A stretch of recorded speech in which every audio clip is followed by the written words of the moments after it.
بسم اللہ الرحمن الرحیم۔ السلام علیکم۔ آج کے خبرنامے کے ساتھ میں ہوں رابعہ اسلام۔ بڑھتے ہیں خبروں کی جانب اور شامل کرتے ہیں آج کی ایک اہم خبر۔ بلوچستان کے تندور مالکان نے 7 ستمبر سے صوبے بھر میں احتجاج تندور بند کرنے کا اعلان کر دیا۔ کوئٹہ میں تندور ایویشن بلوچستان کے عہدیداروں نے پریس کانفرنس کرتے ہوئے کہا کہ آٹا، گیس، بجلی اور پانی کی قلت سے 140 سے زائد تندور بند ہو چکے ہیں۔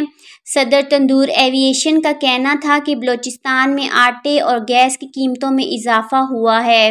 گزشتہ سال روٹی کی فروخت کا جو نرخ نامہ دیا گیا تھا اب وہ منظور نہیں ہے۔ قیمت میں اضافہ نہ کیا گیا تو 7 ستمبر سے تمام تندور بند کر دیں گے۔ وفاقی حکومت نے لمبی سکن بیماری کی ویکسین کی شیٹ خریدنے کے لیے اقوام متحدہ کو خط لکھ دیا۔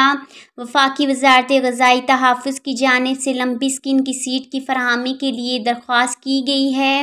بتایا گیا ہے کہ پاکستان میں اس وقت جو ویکسین بنائی جا رہی ہے وہ بکریوں اور بھیڑوں کے لیے ہے اور یہ ویکسین بڑے جانوروں پر زیادہ مؤثر ثابت نہیں ہو رہی۔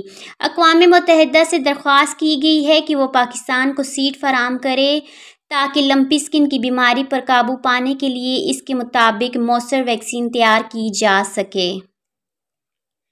وفاقی وزیر صحت عبدالقدیر پٹیل کی ہدایت پر سیلاب سے متاثرہ اضلاع میں 1200 ہیلتھ کیمپس لگانے کا فیصلہ کر لیا گیا۔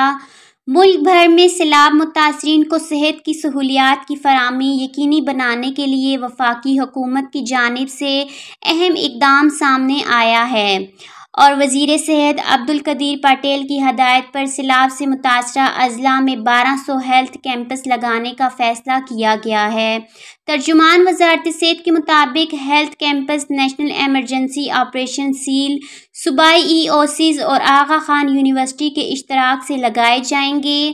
اس حوالے سے وزیر صحت عبدالقدیر پٹیل نے بتایا کہ بلوچستان کی 6 اضلاع میں 300، خیبر پختونخوا کے 8 اضلاع میں 400 ہیلتھ کیمپ لگائے جائیں گے۔